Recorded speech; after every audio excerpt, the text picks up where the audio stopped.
Well, magandang umaga mga kadyani. Ito ang inyong lingkod kadyani ng Janitor TV. Kasi bago lahat, papasalamat po muna ako kay Atty. Claire dahil sa pagka-feature sa akin at na-overwhelm ako doon sa napanood kong video. Nagulat ako sa video na ginawa ni Atty. Claire, no, about doon sa OLA na usapin. Basta usapang OLA, no, si Atty. Claire ang pinapanood ko doon sa mga legalities kung paano natin haharapin yung mga problema dito sa mga mapang-abusong OLA. So yun, na picture niya ako na isama yung isang clip ng video ko kung saan nasama nga niya doon. Panoorin niyo na lang, no, yung ano niya, yung videos niya about that. Pero bago lahat, please paki-subscribe na po sa mga newbies po. Paki-subscribe at marami po salamat sa mga legit at loyal subscribers ko po sa patuloy na pagtakik at pagsuporta dito sa aking channel. Paki-like na po, share, hit nyo na yung notification bell para updated po kayo. So ayan, pakita ko sa inyo yung video na tinutukoy ko. Ito po yun. Buti na lang kumikilos ng NBI ngayon sa mga OLA. Ayan, natagpuan nila. Chinese ang may-ari. Kaya nga noon dati na maraming tumatawag sa programa namin tungkol dyan sa problema sa OLA, ang payo ko, huwag bayaran. Diba? Huwag bayaran pag nag-start ng mambastos. Paano naman po yung mga malulupit na mga hula na sobra kung magpatubo? Yung tubo na nilagyan pa ng interest. So, sinagot tayo ni Atty. Claire dahil dyan, ang sagot niya ay ito. So yun Kaya na kasi mga kadyan yan. nyo Dahil naman, doon, huwag hindi naman ako sa bayaran yung utang kung sakali mag-start ng mangharas sa inyo yung mga abusadong OLA.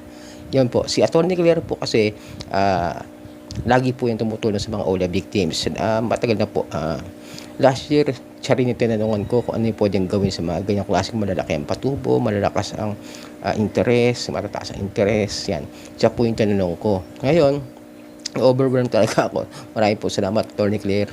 At kung kailangan nyo ng mga payo kasi, mga legal counsel, pero hindi yan parang attorney to client relationship. Kumbaga, bibigay lang siya ng advice about sa legal arrangement, legal process para maharap nyo yung problema nyo dito sa mga online lending apps na kung saan abusado nga at kung paano nyo haharapin na legal at huwag kayo matakot dyan sa mga ulan na yan.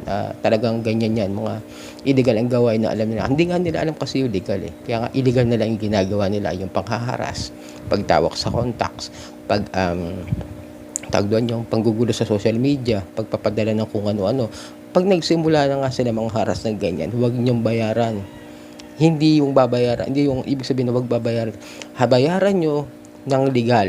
Ibig sabihin, pwede nyo bayaran sila kung haharap sila sa inyo either barangay or small claims court. Sa barangay, pwede po kasing gamitin na pang testigo lamang. Pero kung sa batas po kasi batas pang barangay, hindi naman po sila pwede kasi sabihin na sila yung magiging mediator o yung tagapamagitan. Pwedeng gamitin ng isang residente yung barangay para maging testigo para doon sa gagawing settlement doon sa utang na babayaran niya ng ganito at mawawala na yung utang niya. Kumbaga katibayan na kapag mayroong pang harassment na ginawa yung mga agent ng OLA na yan, pwede silang sampahan ng kaso na kriminal na kasi matibay na ebidensya nagbayad na si client o si borrower pero patuloy pa rin yung harassments at patuloy pa rin yung paniningil kahit bayad na at may mga testigo na. Yun po yung purpose ng pagpunta sa barangay. Kailangan harap-harapan yun. Pero kung sa ganun lang, hindi talaga gagawin ng mga OLA agent yan pumunta sa barangay. Pwede sa bahay. Pero yung mga legit lang na mga OLA, like Home Credit, si Ion, ayan. Pero si DJ daw pupunta rin sa bahay yan. Pero mataas ang interest. Pero kung gusto nyo, mabayaran tayo like that. Ginawa namin, nabayaran namin ng mahigit talaga doble. 4,000 yung utang, nasa 8,000. Kulang-kulang 8,000, binayaran namin 7,500. Diba? For 1 month lang yun. Kung susumahin natin yung interest na dapat sundin na ayon sa BSP at sa SEC na ibinigay niyang SEC memorandum is 15% per month at hindi nahihigit pa ron. Para kahit paano naman may tubo naman yung mga lending. Isa pa yung sinabi ni Atty. Claire. Lending company sila, dapat meron silang BIR permit. Yun sa mga tax, siyempre dapat magbayad sila dyan. Diba? Kaya nga korporasyon sila eh. Kailangan nagbabayad pa rin sila ng tax. Paano kung hindi nga sila nagbabayad ng tax tapos grabe pang maningil, diba? Yun. Isa yan sa mga laban na dapat tignan ninyo. Kaya pag naghaharas yung mga yan, huwag nyo bayaran. Harapin nyo. Sabihin nyo, di ba kita tayo rito sa lugar na kung saan magiging patas yung labanan natin o legal process tayo. Small claims court. pwede. Okay, matatakot na sampahan kayo ng kaso niya, hindi nga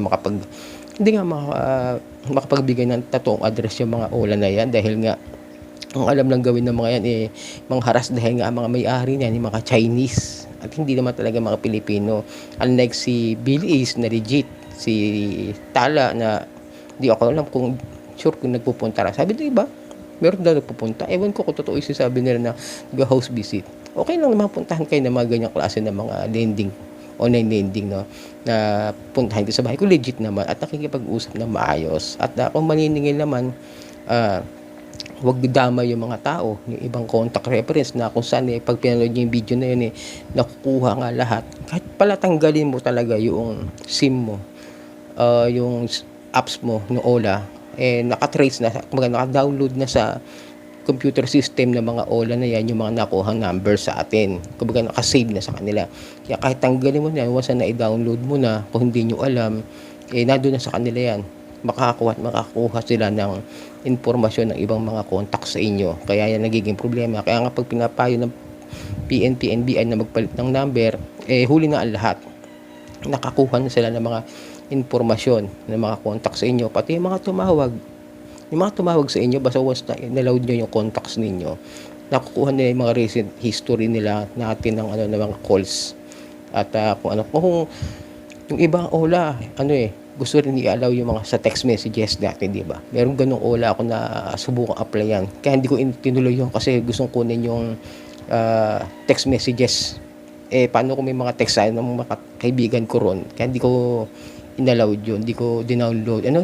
Hindi ko siya tinuloy na i-download nung nalaman ko na ganun pala yung gusto nilang kunin. Kaya hindi ko na tinuloy, ninto ko na ron. Kasi mga Facebook account natin hihingin, hindi ko rin binibigay yan, lalo na yung SSS. Wag niyo ibibigay yung mga nyo sa mga OLA. Kung manghihingi sila yung mga bank account, wag kayo magbibigay basta-basta dyan. Tandaan nyo, maging matalino kayo. Sana napanood nyo tong video ko para magkaroon kayo ng ideya kung paano nyo maiwasan yan. Kesa gumamit kayo ng mga OLA na na alam nyo may history ng mga harassment, iwasan nyo na. Kaya nga itong channel ko is para magkaroon kayo ng awareness na iwasan yung mga OLA na may mga history na mga harassment, may mga issue ng kaso, may mga issue ng na-raid. Yun po, ito po yung purpose ng aking channel, iwasan yung mga pang-abusong OLA. At hindi ko kayo tinuturuan na wag magbayad ng hindi legal. Kahit di man ako professional na tao, alam ko sa sarili ko makakatulong sa mga taong biktima ng OLA ito. Kaya kung may magsasabi sa akin dyan na may karapatan ba ako magsalita, magturo about this kind of about this kind of situation ng mga harassment sa mga OLA, meron akong karapatan para tulungan yung mga tao. At hindi para maligwak sila at mapunta sa masadlak sa mga sitwasyon na hindi maganda. Yun ang purpose ko sa buhay ko ngayon. Tulungan yung mga tao na umiwas sa mga abusadong OLA, dito sa mga pang-abuso mga Chinese na operator ng OLA. Yun po ang purpose ko. At hindi para magyabang, hindi para magsabi ng wala akong alam sa mga ginagawa ko. Meron akong basic laws na alam. Kaya nga pinapaliwanag ko sa inyo kada video ko kung paano ko nalalaman yan, kung paano ko iniintindi. Kaya nga mga attorney ang pinapanood ko. Kaya nagkakaroon ako ng ideya at kaalaman about sa knowledge kung ano yung karapatan ko bilang isang nangungutang din kagaya ng iba. At kung sakasakali maabuso yung pagkatao ko, alam ko kung ano gagawin kong hakbang para labanan yung mga abusadong OLA. So yun mga kadyani, marami po salamat Atty. Claire sa pag-picture ng aking video at sa inyo lahat marami po salamat at hanggang sa muli. Ito po ang inyong lingkod kadyani ng Janitor TV. Ito yung Jani Dep sa Pangutang Usapang OLA. Peace out.